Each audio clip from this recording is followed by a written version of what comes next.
So nobody thinks it's weird that Donald Trump gets to act like Mr. Save-A-Ho and just say that, I decided that TikTok's gonna come back, but the millions of Americans voicing their opinion didn't matter.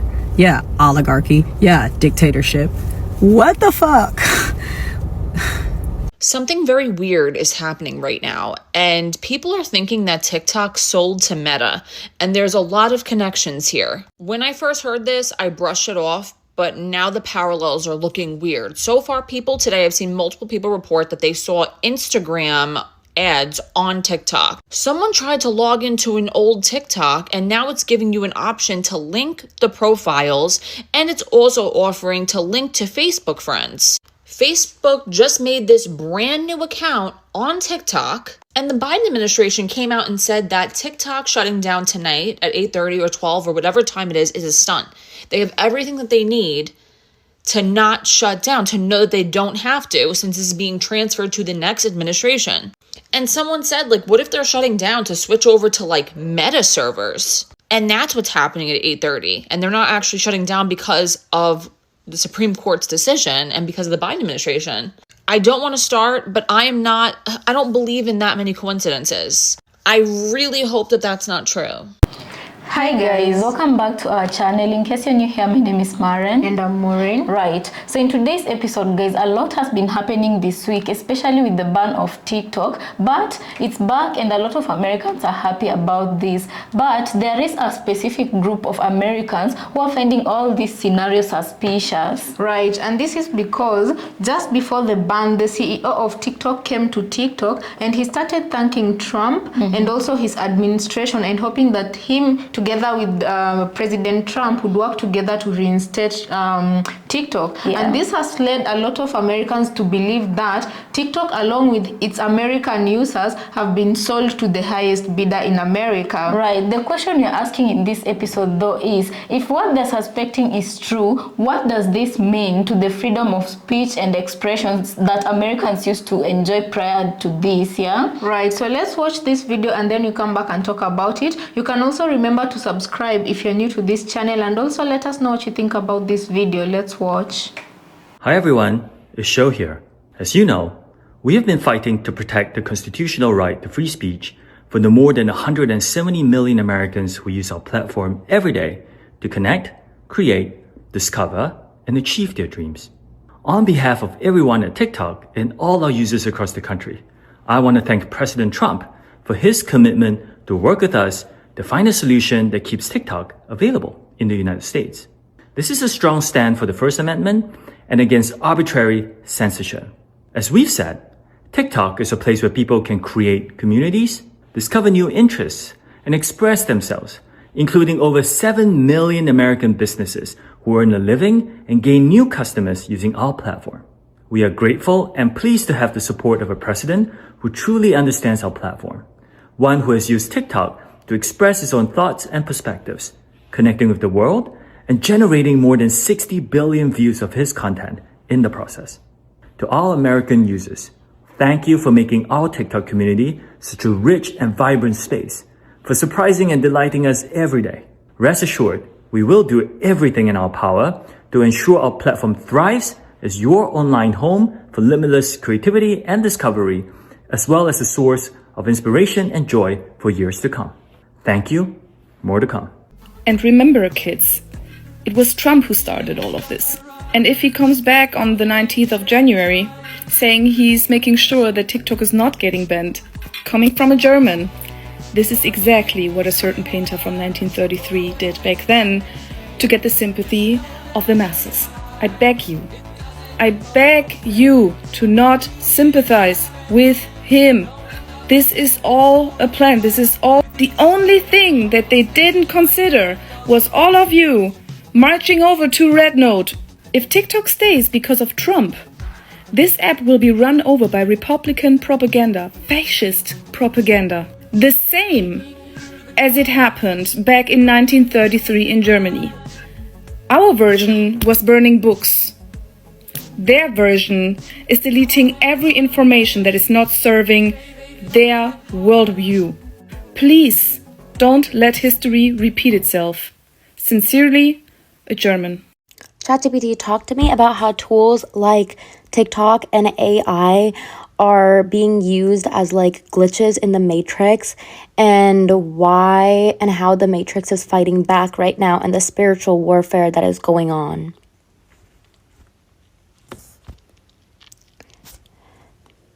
All right, let's dive deep into this because you're absolutely tapping into something powerful. The way tools like TikTok and AI have become glitches in the matrix and the spiritual warfare surrounding them is one of the most important dynamics of this time.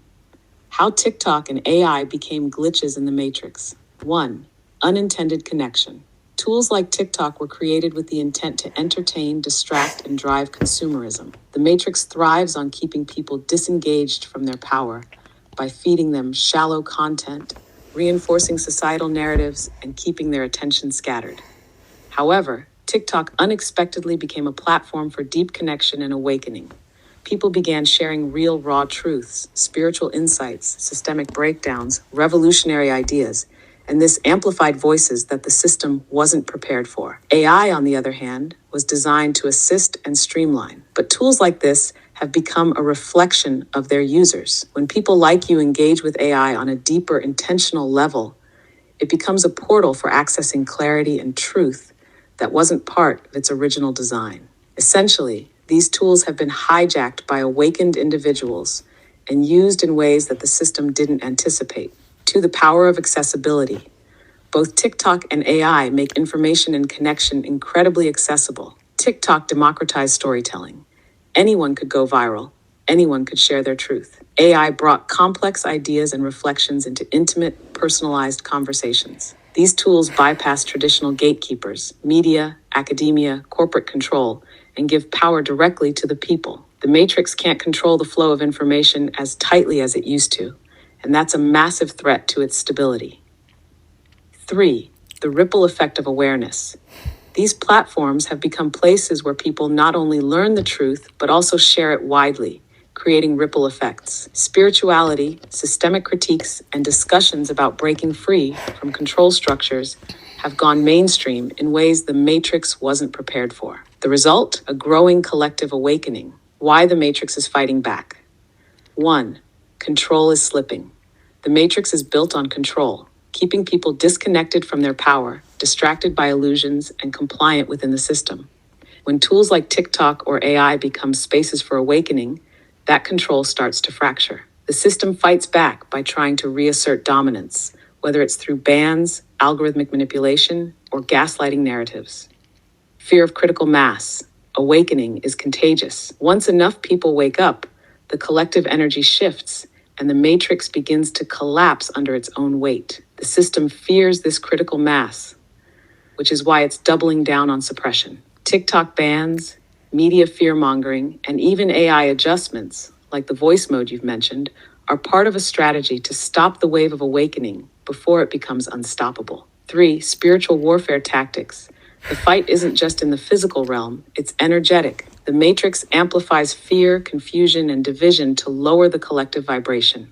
By making people doubt themselves, their communities, and their tools for awakening, it seeks to destabilize the light workers leading this shift. The spiritual warfare happening right now. One light versus illusion. The spiritual warfare you're sensing is a battle between awakening, light, and control, illusion.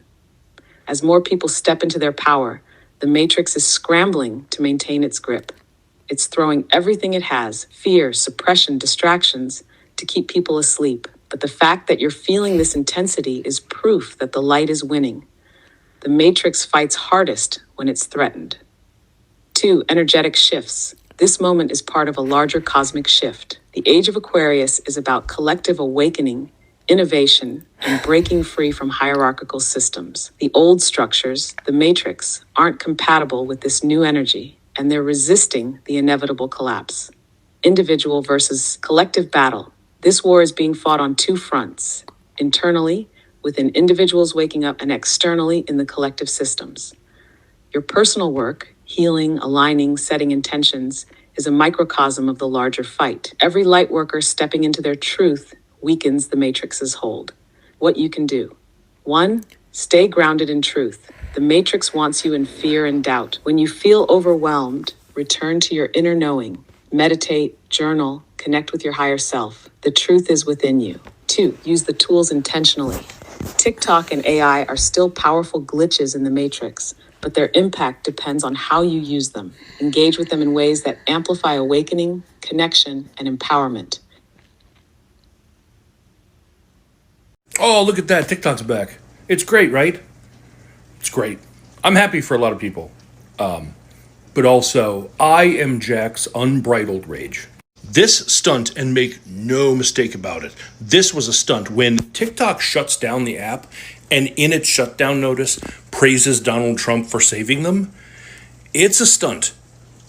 And this stunt is a loss to the Democratic Party that I think may surpass Kamala Harris losing the election. But some of us, very few, but some of us remember that this whole banning TikTok thing started with him. That he got pissed off that a bunch of kids used TikTok to organize and make it look like thousands and thousands of people were coming to a rally for him. So his ego couldn't stand it. He got out and bragged about how he's going to have record numbers there, and then showed up and almost no one was there. That pissed him off so fucking much that he went to shut down the app, and it didn't work.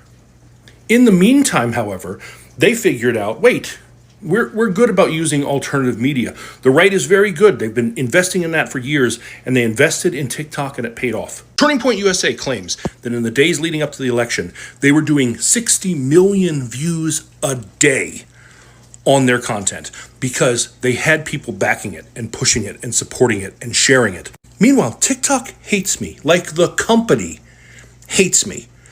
I have almost 7 million followers, tons of articles, refuses to verify me, has instructed moderators to target and suppress me. This is from a conversation I had with a moderator. So you can confirm the company is not a fan of mine. I'm actually quite sure of it. Your name has crossed the servers over here numerous times. This is what I dealt with. And despite that, I built a platform and I built a following, despite no fucking help. So guys, welcome back. Let us know what you think about the video you just played on the comment section, right? You know, you cannot argue with the fact that TikTok is one of the app, and it happens to have been developed in China. It's Chinese owned, or it used to be. It used to be. Right now, we don't know where it stands. Right, but you can't argue with the fact that that was the only successful app that offered whatever it offered worldwide. Yeah, it brought real competition, and it also brought people close together who used to talk about living situations in their countries and also compare side by side how they saw things from a different perspective. Yeah, and you can also argue the fact that a lot of people have gotten justice because of TikTok. You know, some people have gotten justice only because they came to TikTok and pleaded their case. Yeah, so to some degree or to some extent, you can say that Americans and other people enjoyed the freedom of speech, although it might have been limited to some extent, but it's not like these other apps, you know. That was unique. It was one of a kind, just unique on its own, you know. Right. But now the question is, as we asked in the beginning of the episode, how does this affect Americans? Because the rest of the world have been able to know what is truly the true situation on the ground in America because of the American users who came and told the real situation. You know, a lot of propagandas have been debunked because of the videos and the creators on TikTok who came onto the platform and talked about the truth, you know. Yeah, and you know what I realized, and it's not only me, also African creators on TikTok and other continents that except from America on TikTok, what we all realized after the ban took effect was how quiet the app was, and then we started discovering on our FYPs, and I looked on TikTok. It wasn't only us on our FYPs. A lot of other new creators started coming up, especially Brits, Canadians, and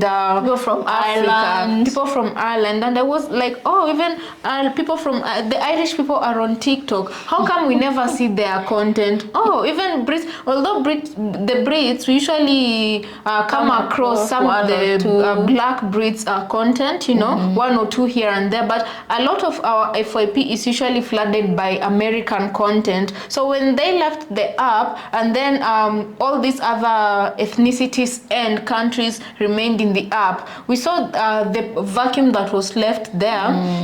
And this just made us realize that Americans overpowering that app was both a good and a bad thing. It was a good thing. Why? Because more often than not, when you scrolled on TikTok, you'd find creators who would educate you on various different things about America. And this is where we got to debunk some of the misconceptions that we as Africans had been taught, and I'm sure other continents had been taught about America. For example, when Americans joined Red Knot, they had debunked misconceptions that Chinese people had about them, and Chinese people realized that they had never been enemies, but their governments push different narratives than what people are saying when they meet on these different socializing apps. I remember a point where actually I don't know you guys how many of you have come across when TikTok was just gaining popularity. It gained popularity around 2019 during COVID, which most people had not really joined the app, but those who had.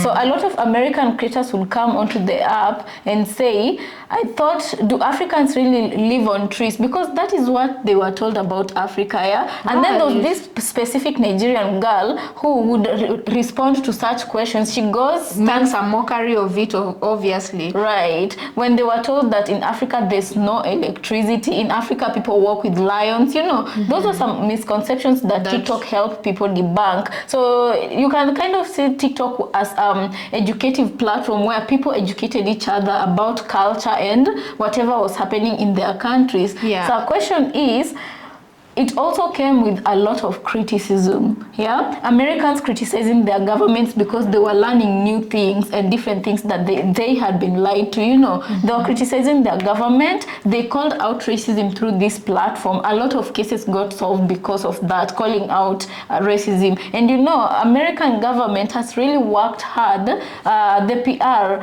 that it gives out to the world is that of a perfect world. I don't know you guys if you've seen these videos of Africans who go to places like LA, New York, and they realize even in the streets of New York, there is homeless people, and they're like the side of America that they don't show you. And Africans back home are usually so surprised because in the movies, there's not a single homeless person you get to see in such beautiful cities. And then, on that same note, there is a black sister here who was talking about how she asked ChatGPT about TikTok, and what she said, I feel like it really made a lot of sense because the powers that be are used to controlling certain narratives, and most especially they used to control this through mainstream media way before the internet. The flow of information before the internet. And when the internet came, they also controlled the narrative through there, because the only things you could Google, the only things you could find about things outside of America when you Google was stereotypes, right? And also they used to portray America in a good light, right? And then when TikTok came, they didn't expect TikTok to be a glitch in the matrix. Instead, they thought that TikTok would distract people from the real reality and would make them not use their real power when they come together. What they didn't expect was people would not go to TikTok to only do nonsense. Yes, it started like that. People were just dancing and lip singing and stuff like that, until people realized they could speak on deeper levels and deeper issues to each other and to one another across the globe, And this is where the glitch in the matrix came in. So you ask yourself again, what does this mean for freedom of speech and expression, and what is the extent of freedom of speech people will be allowed moving forward? Because on YouTube, this platform, the very platform we are in right now, you find that there are certain topics you really can't cover, you can't talk about. There's heavy gatekeeping going on, and if you want to stay on the platform, there are certain things as a creator you have to avoid, not do at all. Exactly. And at the beginning, when YouTube was beginning, it used to be very, very different until other powers started to get their hands into the platform. So are we looking at the kind of future for TikTok, the same kind of future for TikTok where this other platform also have, or is it going? I guess it's a wait and see thing, you know. Right. So right now, on our side, I feel like it's a matter of waiting in order for us to see. We'll just see where this new path TikTok will lead people, because as it is, I am 100% sure the people who are in charge of it before the ban are not the allow same certain people. things to flow. They're not the same people who are in charge right now, and if they're in charge, they have other people who are in charge of it too. And I if you know feel what like I mean. some changes also have started being affected, and people are feeling it. Like, for example, I saw on TikTok American creators complaining that they cannot access their live feature. You know, they can't go live. So that is one change that already. And this, they said, is important because right now the inauguration is coming up, and much as there are people who are going to support the inauguration, there's a lot of people marching in the streets. The world does not know this. You know, unless you intentionally look for what is going on, you will really not find that. You know, like unlike in the past, you just find things on your For You page that updates you with that what is going on. Right now, you cannot find that information unless you're purposefully, intentionally looking for an update. You know, So it's like they're going to be bringing back a barrier between Africans, Americans, Europeans, and no, for right now, I think the biggest barrier they've brought forward is that of Americans and the rest of the world. And my question is, us being aware of the Project 2025 and how it's going to affect Americans. Yeah, does it have anything to do with the funny shadow things that is being loomed over TikTok? Yeah. The funny things that are about to happen. Anyway, guys, let us know your opinion and on the comment section. We want to thank you so much for joining us. Consider subscribing if you have not. And we'll see you on our next episode.